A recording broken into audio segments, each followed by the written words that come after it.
What's up, everybody? Welcome back to another video. Today's video, we are going to be respringing our 2019 Husqvarna FE 250. We picked up these springs. That's going to be both the rear shock spring as well as the front cartridge springs from Slavens Racing.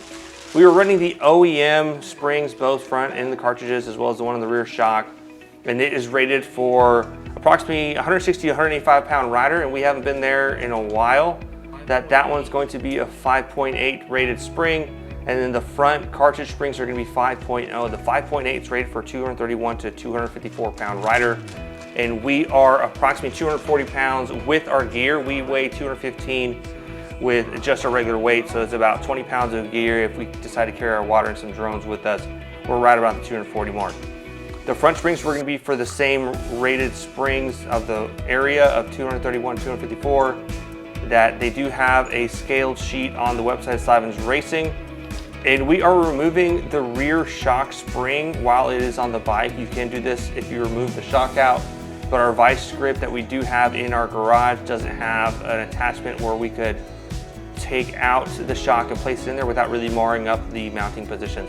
So we just removed the lower linkage bolt, and now we removed that retaining clip in order to remove the rear shock spring, and then now we just did it in reverse, where once we got the new spring in there, we did a little bit of a cleaning as it went from night to day, and then we were adding that bottoming portion and then the retaining clip as well. You kind of just push up and it clips right into place, and then we are putting the preload back into it, where we set the sag with the buddy later on that day, where we have it at around 90 millimeters of sag from the static sag to when the rider's on there. And we are moving on to removing the front fork tubes. We are lowering down the outer tube in order to expose the inner cartridge, and there is a little bit of a ledge that you can secure that wrench in there in order to remove and loosen the fork cap. We had a tool that we went ahead and removed it with to loosen, and now we're removing it by hand, which you'll see whenever we tighten it.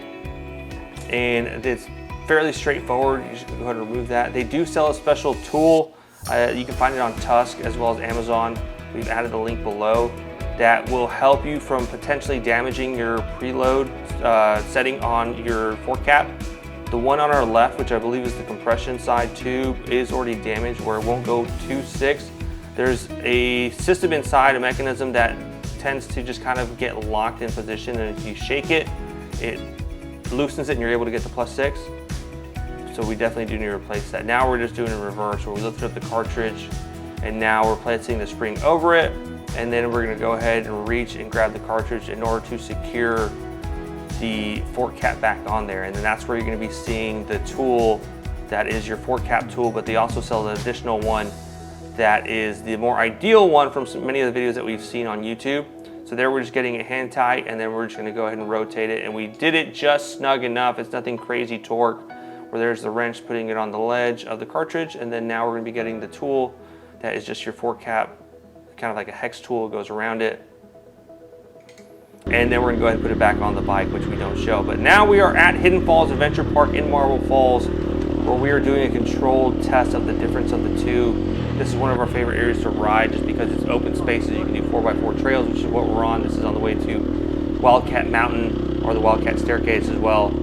That they also have single track, but this is the areas that we like to do. It's the way we warm up, and we had done this many times with the OEM shocks, both with the front cartridges as well as the rear shock that was rated for 160 to 185 pound rider. And we said this is the perfect place to see if there is a difference between the two that we noticed to the Slavens Racing appropriately rated spring for our weight, and we definitely did.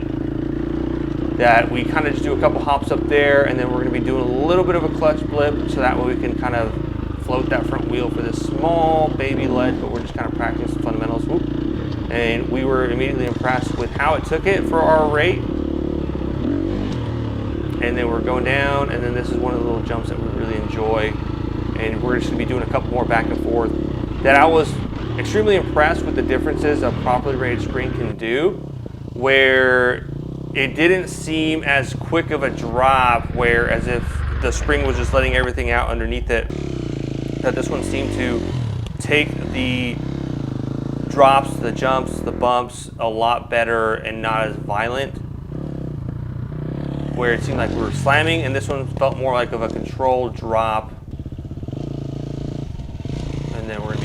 pickup, and we also do a little bit of a hill climb near the end.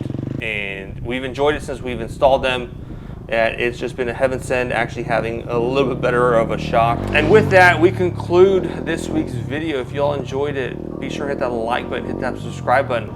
Feel free to check me out on Instagram, as well as checking out all the affiliate links in the drop down section below. I appreciate y'all's support, and I'll catch y'all on the next time.